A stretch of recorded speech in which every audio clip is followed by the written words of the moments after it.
ሴት ልጅ ስትሞት ጸጉሯ በቀጫጭኑ ሹሩባ ተሰርታ ከነበረ ግዴታ ጸጉሯ መፈታት አለበት ወይስ እንዴት ታድርግ? እንዲሁም ሴት ልጅ ሐይድ ላይ ያለች ጀናዛ ማጠብ ትችላለች? ያብራሩልኝ የሚል ጥያቄ ነው። ሴት ልጅ ጀናዛዋ ሲታጠብ ጸጉሯ ለሶስት ተከፍሎ ወደ ኋላ መሰራቱ ሱና ነው፣ ተወዳጅ ነው። ነገር ግን ሴት ልጅ ስትሞት ጀናዛዋ ሲታጠብ ወይም ከታጠበ በኋላ ጸጉርን ለሶስት ከፍሎ መስራቱ ሱና እንጂ ዋጅብና ግዴታ አይደለም። ስለዚህ ሹሩባም ይሁን በሌላ መልኩ እንደተሰራ ቢተው አልያ ደግሞ ምንም ሳይሰራ ቢተው ችግር የለውም። ዋናው ነገር ጀናዛው ሲታጠብ ጸጉሯ ሙሉ በሙሉ እስከ ውስጥ መራሱ ውሃ መግባቱ ብቻ ነው መረጋገጥ ያለበት። ሴት ልጅ ሐይድ ላይ ያለች ጀናዛ ማጠብ ትችላለች ወይ? አዎ ማጠብ ትችላለች።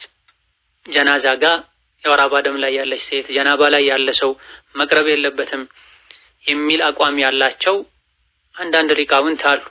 ነገር ግን ራጅሑና ትክክለኛው በርካታ የሻፊዕያ መዝሀብ ተከታይ ሊቃውንትም የመረጡት የወር አበባ ደም ላይ ያለች ሴትም ትሆን ጀናባ ላይ ያለ ወንድም ይሁን ሴት ጀናዛም ቢያጥብ የሚያጥብን ሰው ቢያግዝ ጀናዛ ያለበት ቦታ ክፍል ላይ ቢገኝ ምንም ችግር የለውም።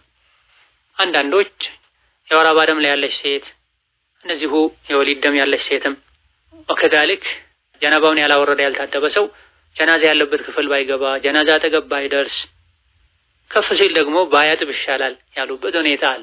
ይሄ ማስረጃ የለውም። ሙስሊም በምንም ሁኔታ አይነጅስም። ጀናባ ላይ ቢሆንም ባይሆንም ሙስሊም ጣሂር ነው፣ ንጹህ ነው። ሌላኛው ጥያቄ